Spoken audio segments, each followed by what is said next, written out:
Pero wag na wag kayong susuko sa buhay nyo, Sagittarius. Okay? Ayan, no? Grabing abundance to, guys, no? So, this is abundance of money, wealth, and riches. And ito naman ay abundance of love and happiness.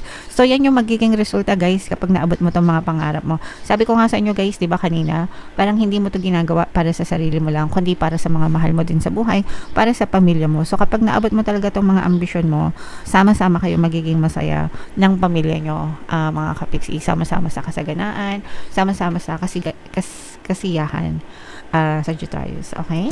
Right.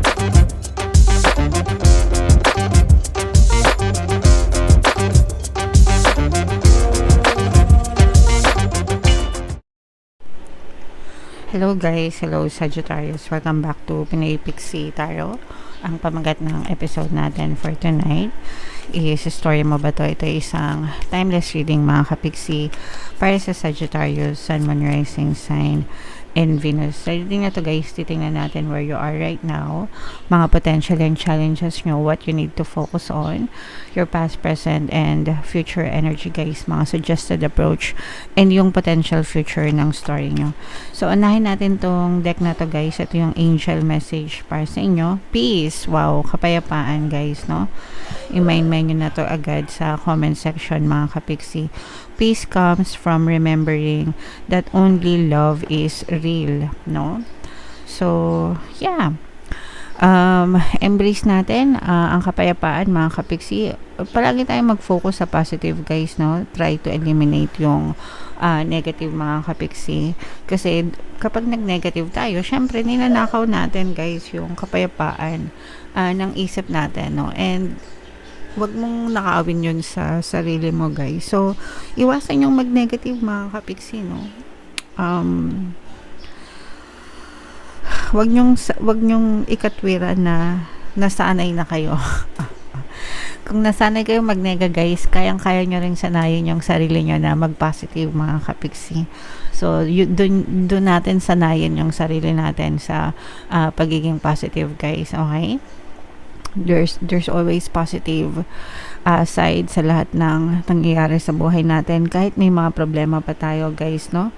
Palaging may positive yan. So, doon tayo mag-focus sa positive, Sagittarius. Okay? Alright. So, yan yung first message para sa inyo. Ito naman ay sa love, guys.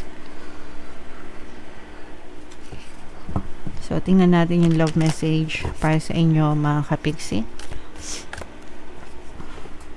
Love message for Sagittarius. Ito ay twin flame. Ayan. Wow, grabe. So, kilig-kilig na naman kayo dyan, mga kapiksi. Twin flame energy, guys. Your passion ignites. For some of you, kung meron na kayong mga partner or specific person, maaaring yung person na yan ang twin flame mo, mga kapiksi. Okay? And kung kayo naman ay single, mga kapiksi, maaaring ang susunod mong relasyon ay twin flame mo na, guys. Okay? So, pag sinabing twin flame, guys, your soul and their soul is one. Magkaiba yun sa soulmate, guys. Kasi pag soulmate, dalawang soul na magkahiwalay na pinagtagpo, pero malakas yung compatibility nila, ganyan.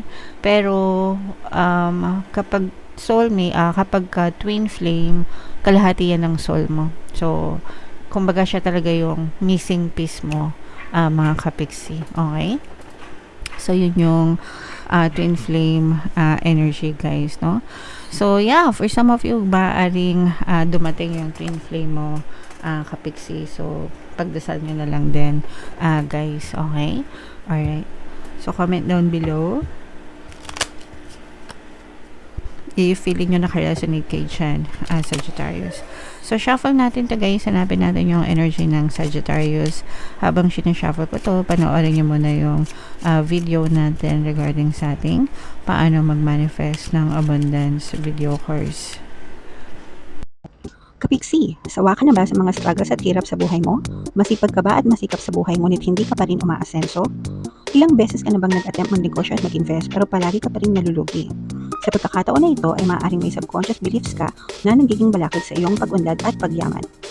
Introducing, paano mag-manifest ng abundance video course. Dito ay matututunan mong ma-overcome ang mga balakid mo para tuluyan ka ng umunlad, umasenso, sumagana, maging matagumpay, successful at maswerte sa iyong kabuhayan, pera, trabaho, negosyo, salapi at kaperahan ng bonggang-bongga.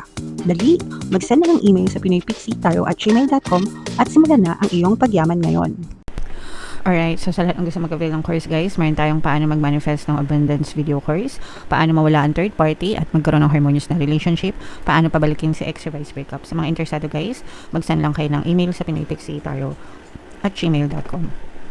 And sa mga naghahanap ng pampaswerte guys, meron tayong money shaker jars at saka ito mga bracelet. Ito yung ating WhatsApp number guys. I-chat nyo lang ako dyan para maka-order. Ilalagay din natin sa comment at saka sa description guys. So, Sagittarius kayo represent ng King of Wands sa ating spread.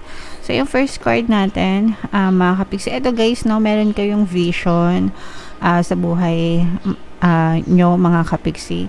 Ito guys, ang nararamdaman ko dito is malayo pa, pero malayo na.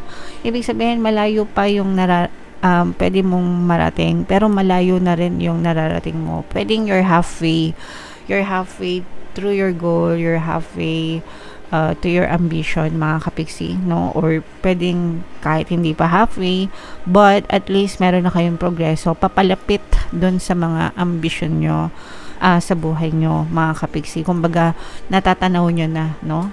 Natatanaw nyo na, guys. And, yeah, so, magandang senyales yan, no, na you are in the right direction towards your goals, Sagittarius. And ito naman guys, no, very responsible kayo, no, parang your destiny is in your hands, nilalagay nyo sa kamay nyo yung destiny nyo. Ikaw parang very responsible ka, gagawin mo ang lahat, no, para ma-achieve mo yung mga ambition mo sa buhay. And ganoon naman talaga yun guys, buhay natin, tayo talaga yung responsible dyan, whether sumaksid tayo or mag-fail tayo pa rin yan, Sagittarius. Okay? Alright, and you will find some people na magdi-disagree sa'yo, no, parang kukontra sa'yo. Merong mga tao na pwedeng i-down ka, pwedeng hindi ka suportahan, hilahin ka pababa, lalo na kapag ka mataas-taas na yung nararating mo sa buhay. Pero don't take it to heart, mga kapiksi. Hindi sila yung dapat na nagdidikta sa buhay mo, no? Ikaw dapat yung nagdidikta kung hanggang saan yung mararating mo sa buhay mo, Sagittarius. Okay? And kailangan marunong kayong kumilos, guys, no?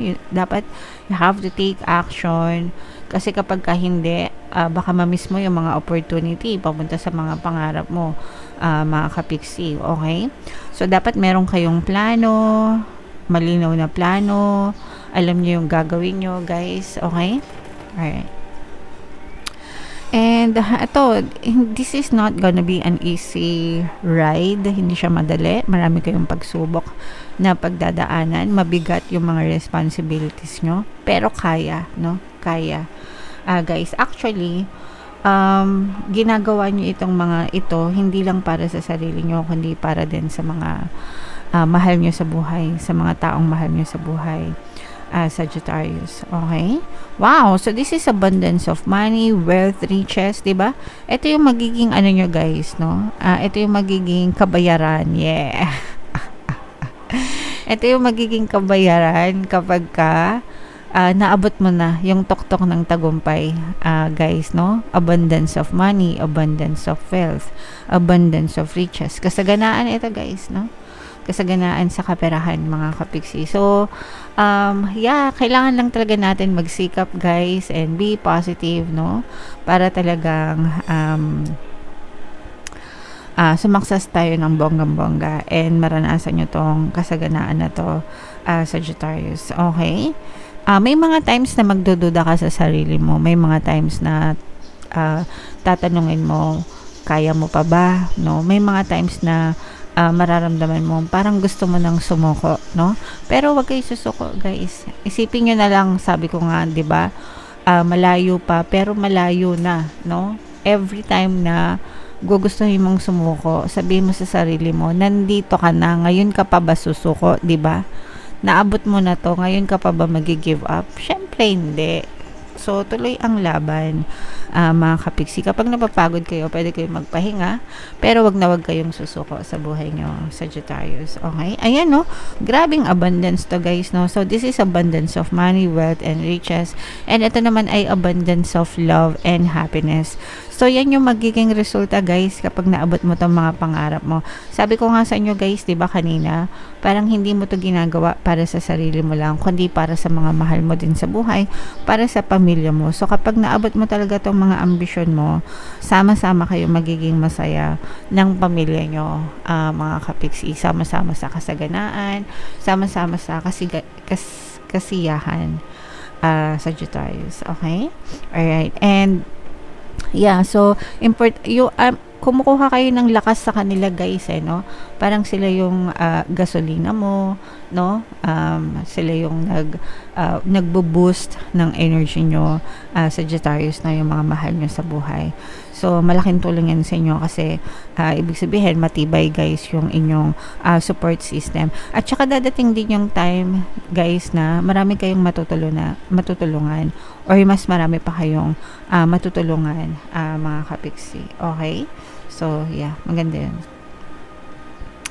And, habang tumataas yung napupuntahan nyo or naaabot nyo, mas lalo kayo dapat magpakumbaba, guys, no? Wag kayong maging hambog kasi yung iba kapag marami na silang na-achieve sa buhay nila, nagiging hambog na, no? Yung mayabang, ganyan. So, dapat humble pa rin tayo, mga kapiksi. Mapagkumbaba pa rin yung mga taong mapagkumbaba, lalo yung pinagpapala ng nasa taas. So, always remain to be humble, Sagittarius. Okay? So, ito, guys, i-mind nyo na tong dobleng combo ng abundance na to, mga kapiksi, abundance sa pera at saka abundance sa pagmamahal, guys. And comment down below if naka-resonate kayo. For more tarot readings, ito yung playlist nyo. Ito naman yung ating success stories ng paano mag-manifest ng abundance video course. Panoorin nyo itong video natin, guys, about money shaker jars. Thank you for liking, sharing, and subscribing. See you next time, guys. I love you all. Have a nice day. Bye-bye.